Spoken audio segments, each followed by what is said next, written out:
Hello friends, तो अब तक तो आप लोगों ने स्क्विड गेम का सीजन 2 देख ही लिया होगा। और हाँ भाई देखो, सीजन 2 सीजन 1 की तरह तो बहुत ज़्यादा अच्छा नहीं था, लेकिन फिर भी इसके अंदर बहुत सारे की मोमेंट्स थे जो कि सीजन 3 के लिए हमारी एक्साइटमेंट को ज़रूर बढ़ाता है। अब हाँ, सीजन 2 को एंड जिस तरीके से किया गया है तो ऐसा लग रहा है कि इसके सीजन 3 की शूटिंग ऑलरेडी कंप्लीट हो चुकी होगी और वो शायद पोस्ट प्रोडक्शन में होगी और जल्द ही 2025 में ही शायद हमें उसका सीजन 3 देखने को मिल जाएगा। लेकिन खैर, सीजन 3 जब भी हमें देखने को मिले वो बात की बात है, लेकिन फिलहाल इस पूरे सीजन 2 को ब्रेक डाउन करते हैं और जानते हैं इसके कुछ हिडन डिटेल्स को। एंड दोस्तों, इस वीडियो को लास्ट तक जरूर देखना, क्योंकि इस वीडियो के लास्ट में मैं आपको एक थियरी भी बताऊंगा कि कैसे जीहुन ही बाद में जाकर फ्रंटमैन बन सकता है और इस गेम को जीहुन ही वापस से कंटिन्यू कर सकता है। हाँ भाई, जीहुन लास्ट में विलन बन सकता है। कैसे, वो मैं इस वीडियो के लास्ट में आप लोगों को बताऊंगा, लेकिन फिलहाल बात करते हैं इसके हिडन डिटेल्स की। तो दोस्तों, यहाँ पे ये जो फ्रंटमैन है जो कि एक्चुअल में एक कंटेस्टेंट बनकर भी यहाँ पे खेल रहा है, उसका कंटेस्टेंट नंबर है 001, जो कि असल में उस ओल्ड मैन का भी कंटेस्टेंट नंबर था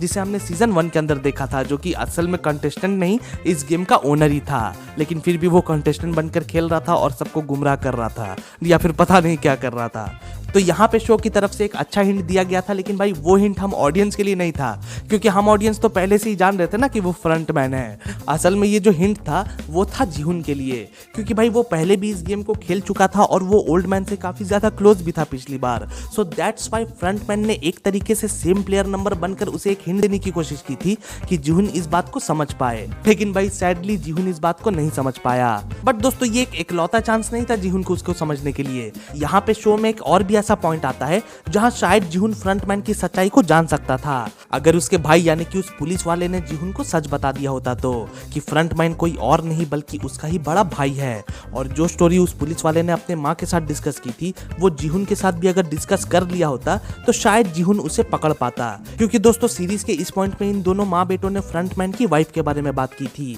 कि कैसे उसकी वाइफ की तबीयत खराब थी, उसे किडनी की जरूरत थी, लेकिन उसे कोई डोनर नहीं मिल पा रहा था और फ्रंटमैन के पास अपने वाइफ के इलाज के लिए पैसे भी नहीं थे। दोस्तों, अगर आपको याद हो तो ये सेम स्टोरी फ्रंटमैन ने जीहुन और बाकी के मेंबर्स से भी शेयर की थी, और बस इसलिए अगर उस पुलिस वाले ने जीहुन को ये सारी बातें बता दी होती तो स्क्विड गेम के अंदर जब जीहुन इस स्टोरी को वापस से सुनता तो शायद उसे पता चल जाता कि ये कोई और नहीं बल्कि उसी का भाई है और ये फ्रंटमैन है। तो चलो अब बात करते हैं अगले डिटेल की। तो दोस्तों, इस पूरे सीजन का मेन थीम कहीं ना कहीं फैमिली इमोशंस पे टिका होता है, और शायद सीजन 3 में यही फैमिली इमोशंस शो की एंडिंग में मेजर रोल प्ले कर सकते हैं। क्योंकि यार देखो, सबसे पहले बात करते हैं इस फ्रंटमैन की, जो कि अपनी बीवी के मौत के बाद या फिर उसे बचाने के लिए जो रकम चाहिए थी उसके वजह से ही गेम का हिस्सा बना होगा। फिर ये माँ बेटे कंटेस्टेंट्स का एंगल भी डाला गया था यहाँ पे। फिर यहाँ पे एक कंटेस्टेंट होता है जो कि अपनी बेटी के इलाज के लिए गेम खेलने के लिए आया हुआ होता है। फिर यहाँ पे एक सोल्जर नंबर 11 भी अपनी बेटी के लिए ही यहाँ पे सोल्जर बन के आई हुई थी, ताकि उस रकम से वो उसे छुड़ा सके या फिर वापस नॉर्थ कोरिया से निकाल सके।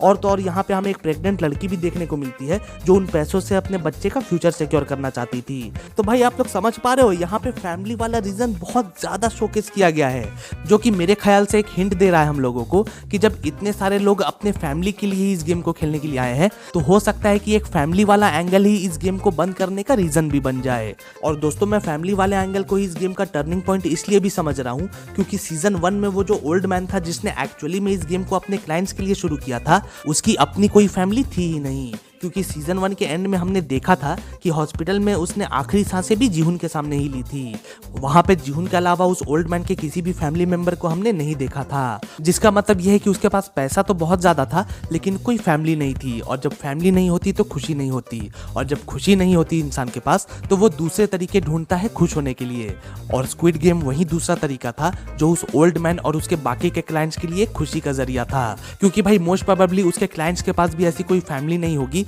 जिनके साथ वो खुश रह सके, और इसलिए अपनी खुशी और एंटरटेनमेंट के लिए उन लोगों ने स्क्विड गेम देखना शुरू किया। फिर दोस्तों, बात करें एंडिंग क्लिफहैंगर की, जहां पे हमें एक और भी पापी गुड़िया देखने को मिलता है। तो यार, इस सीन को देखकर हम थोड़ा बहुत अंदाजा जरूर लगा सकते हैं कि शायद इस गेम को हमेशा के लिए बंद नहीं किया जा पाएगा, और सीजन 3 के एंड के बाद भी, मतलब कि ये जो करंट गेम सीजन 2 के अंदर चल रहा है, उस करंट गेम के खत्म होने के बाद भी अगले साल फिर से उस गेम को शुरू किया जाएगा। और ये जो पापी गुड़िया के साथ एक पापी गुड्डा भी हमें देखने को मिल रहा है, उसके अंदर शायद AI एआई टेक्नोलॉजी का यूज किया गया होगा, जो कि खुद ही पार्टिसिपेंट्स को डिटेक्ट करके उन्हें मार पाएगा। क्योंकि भाई सीजन 2 के अंदर हम लोग ये देख चुके हैं कि ये जो पापी गुड़िया है वो खुद से लोगों को नहीं मारती, बल्कि अंदर में वो लोग होते हैं, सोल्जर्स होते हैं जो कि लोगों को मारते हैं। लेकिन ऐसा हो सकता है कि ये जो पापी गुड्डा है इसके अंदर एआई टेक्नोलॉजी हो और वो जब लोगों को देखेगा कि लोग हिल रहे हैं तो वो खुद से ही फायर कर देगा। ऐसा हो सकता है क्योंकि सीजन 2 के अंदर डामाडोल हो गया है, क्योंकि ये जो सोल्जर नंबर 11 थी इसने इस आदमी को यहाँ पे बख्श दिया था, इसने उसको नहीं मारा था।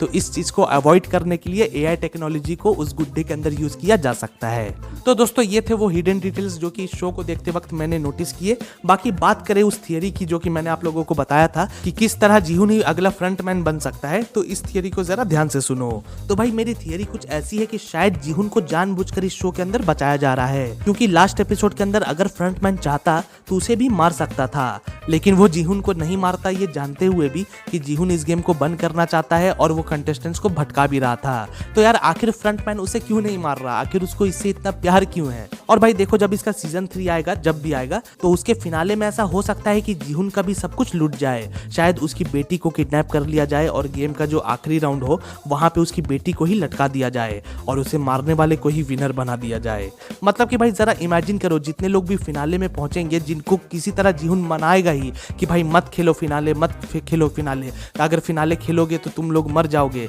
मतलब मान लो कि जीहुन इतना सब कुछ करेगा सबके लिए, सबको मनाएगा, और लास्ट में उसकी बेटी को ही किडनैप कर ले ये लोग, गेम खिलवाने वाले लोग, और उसको ही वहां पे लटका दे और कॉन्टेस्टेंट से कहा जाए कि जो भी इस लड़की को मारेगा वही इस गेम को जीत जाएगा। सोचो भाई कि वो सीन कितना ज्यादा इंटेंस होगा। और दोस्तों जैसा कि कुछ देर पहले मैंने आप सबको बताया भी था कि फैमिली वाला एंगल इसके अंदर बहुत ज्यादा यूज किया गया है, जो कि इस गेम के एंड का भी कारण बन सकता है और दोबारा शुरू होने का भी कारण बन सकता है। आसान भाषा में कहा जाए तो जिन कंटेस्टेंट्स को अपनी फैमिली वापस मिल जाएगी, जो कि मुझे लगता है कि फ्रंटमैन को मिल ही जाएगी, तो भाई फ्रंटमैन की जगह कोई ना कोई तो जरूर लेगा और वो होगा खुद जीहुन। क्योंकि यार अगर मेरी थियरी सही होती है और जीहुन की बेटी को ही गेम में ऐड करके उसे कंटेस्टेंट्स के द्वारा मरवा दिया जाता है, तो जीहुन को यह एहसास हो जाएगा कि इस गेम को खेलने वाले जो कंटेस्टेंट्स हैं वो किसी लालची हैवान की तरह हैं, जिन्हें पैसे के आगे और कुछ भी नहीं दिखता, और असल में यही लोग हैं जो असल में समाज के लिए कचरा है और इस कचरे को समाज से साफ करने की सबसे ज्यादा जरूरत है। क्योंकि हर गेम खत्म होने के बाद उन कंटेस्टेंट्स को वापस जाने का भी मौका दे दिया जा रहा था, उनको बहुत सारे पैसे भी मिल रहे थे